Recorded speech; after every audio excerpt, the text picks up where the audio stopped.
When I was reading about that, it was like, I don't even need to know that. There's like all these different levels of peace in the mind, and some of them have thoughts and some of them are without thoughts. And I just thought, I will never get to the point where that matters to me because my mind was so chaotic and there was so much catastrophic thinking and there was so much of that going on all the time. And a few years ago, when I went back to it, I thought, okay, I can actually understand this a little bit better now. So some of the Yoga Sutras, it's good to take what we can absorb and understand, and then just leave the rest of it until another time because this is a process for all of us, and it's not a linear three-step process where we do this, this, and this, and then we'll get that. There are a lot of different tools and perspectives that we can use to understand what's going on and to heal. Well, one thing that we know is that everyone has this capacity. And we talk about this as being on a continuum. We have the capacity to be focused and mindful and kind and compassionate and to really know ourselves and be settled. We also all have the capacity to be taken over by jealousy or anger. We have all of these emotional reactions as well. So we're human beings, we're complicated, we have a nervous system, and then we get to work with it. So when I was working with this over the last week or so, just thinking about what would be useful to bring in is the individual process of working with a peaceful mind and then the relational aspects of this. I don't want to really go through all of this in detail right now because this is what we're going to be looking at over the next several weeks. But the basic of knowing our own goodness, that peace, and what does that mean? Like, what's in the way of that? So there's several components to what gets in the way. And my experience with this is that if we could dissolve the resistance, the core deficiency beliefs, the fear, the unhealed trauma in our body, that what's left is the peaceful mind. And what's left is that we know our own goodness. So the steps that we can take, and none of us are new to this. There's a lot of ways that we can understand this. We all are familiar with mindfulness. Most of us know about the unworthiness. We work with shaming, being on our own side, being friendly and safe for ourselves. So, all of this is a way to kind of outline the territory. So, as we're doing the inquiry, we're going to come back to some of these. And over the next several weeks, we're going to come back to some of these. And the intention is that as we develop more capacity for a peaceful mind, that means that there's an awareness and presence, that we're not dissociating, we're not lost in fantasy or anxiety about the future so much, that we're more present and able to deal with what's actually here, that we have a good threat perception, that we're not triggered into hypervigilance all the time, our mind settles, that we have more capacity to be really friendly with ourselves, and that interest in really getting to know ourselves, and that we're not scared of ourselves anymore. We're not scared of, if I feel this heaviness in my chest, that it's going to kill me. We've lived through enough of these difficult experiences in our body that we really know that it's just some part of us that's wanting attention, wanting reassurance, some part of us that's still really kind of stuck in the trauma of the past. And that as an adult now, and as someone who's working on themselves and on our own stability and presence, that we could really actually welcome all of that. And so that's what the kind of individual process of this is as we get to this kind of a goal or somewhere more on that continuum of the peaceful mind. Stephen Porges, a lot of you are familiar with him about the polyvagal system. He's been kind of a superstar of the nervous system for the last several years. And yoga and meditation know a lot about the polyvagal system as well. The alternate nostril breathing that we did in the daily practice earlier is a way to heal and settle and calm the nervous system, the polyvagal system. So he talks about the goal of this work is the self-compassion and respect and being aware this is what's going on inside me right now and how can I actually do something to feel safer, and that safety is the treatment for trauma, and safety is the treatment for a mind that's chaotic, and that we don't feel safe because we've been hurt and we're afraid and we have fear and trauma that are stored in the body. And as we work with that and as we let that go, he talks about it like a beautiful suitcase. We take it to a place where it can be safer. And so we move our body out of these really dangerous situations and into a place where we can function. So the two real big elements of that is, are we safe for ourselves, or are we just kind of being tortured by the inner critic? Do we have the cement shoulders all the time? Are we taking care of ourselves? Are we reassuring the parts of us that are scared? And then the relational part of that, are we with people that we can be who we are, be authentic with, we can connect with? And it doesn't have to be everybody, but it could be, if there are some people that are harmful for us, we probably need to find a way to get away from that. As we're becoming more stable ourselves personally, then we start to work more with the relational trauma. So these are some of the elements on this journey of healing relationally. Next week, we're going to look at this whole concept of basic goodness. And is it true that everybody is good at their core? So that's what I'm positing here, is that, in fact, we are.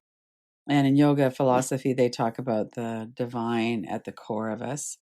And then we have all these habits, or avidya is the word ignorance of what it is that gets in the way of us knowing that.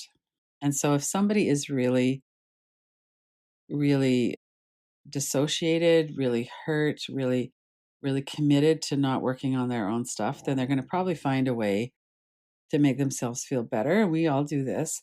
We do it through addiction. We do it through all kinds of things. So how can we understand ourselves and also to not reflexively turn away from other people, but to try and understand them as well? And the concept of attraction and aversion as well. Attraction and aversion are the different sides of the same coin, but they both trap us. We're going to really look at why people behave the way they do. What are other people's core beliefs? How might that be influencing them?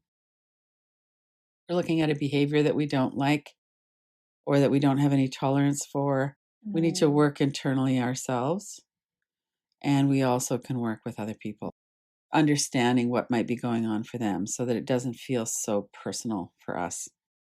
And how can we have appropriate boundaries? When we're stuck in hypervigilance or in dissociation, we might not even really consider that we could have a good boundary around somebody so that we could keep ourselves safe. So that's some of the territory that we're going to work with as well. And right now in our world, there's a lot of division and a lot of separation. So partly we're going to weave that through here as well. But it's a lot more than who you're going to vote for. Or in Canada right now, there's a big disturbance going on around land claims and pipeline. And lots of people are kind of really polarized around that. And certainly in the US, there's a lot of polarization around the political process. So, how can we stay grounded and steady while all of that's going on, whether it's in a conversation with someone in our family or watching the news or something? So, we'll bring that in a little bit. But basically, this is all about what's happening inside of us and how we can work with that. So, we'll work with that on a bunch of different levels. So, if you could take a moment now to just relax your body, notice what's going on in your mind stream. There's a lot of thought that we have about these kinds of things. It's very personal and very important. What's happening in our nervous system, what's happening in our mind.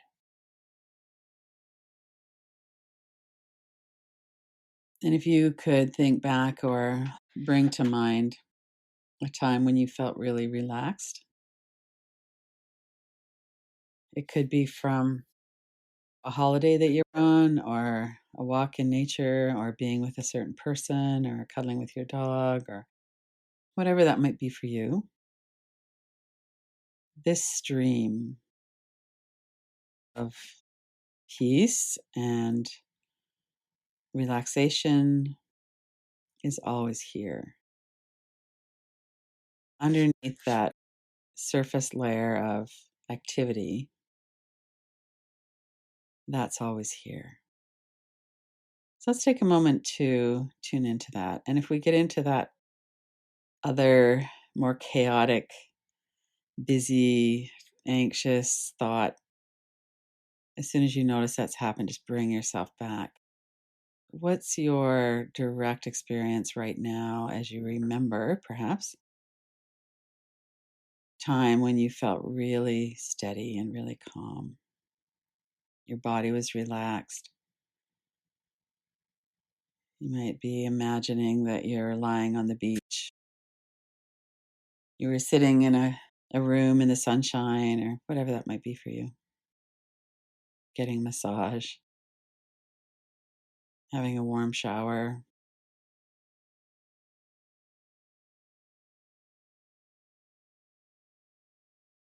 And notice your body, let your body soften. Notice your breath. Take a few deep breaths, and as you exhale, let go of any tension in your body.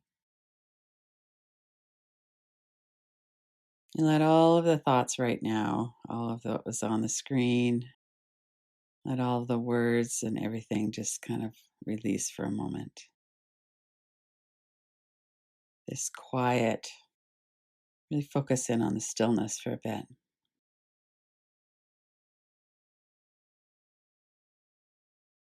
You might work with the breath in the nostrils, the alternate nostril breathing. Notice the feeling or the felt sense of your breath, the warmth as you breathe out, the cooler air as you breathe in. And see just for a moment if you could let thought be really in the background. What is in the way of peace? Peaceful mind, peaceful life.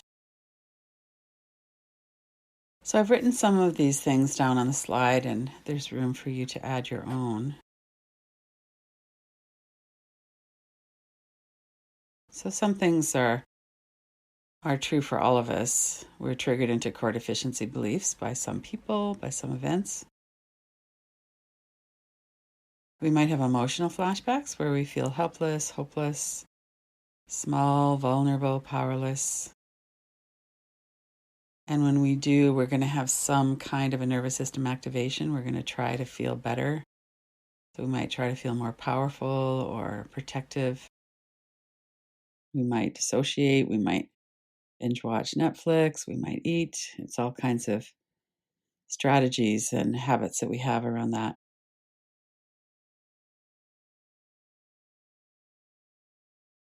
Any strong emotion, fear, anger, grief. And some of those can be directly related to something we know about. If we've had a loss, or if we're really tuning into how much we've lost through our life through the effect of trauma, through the effect of childhood trauma in particular.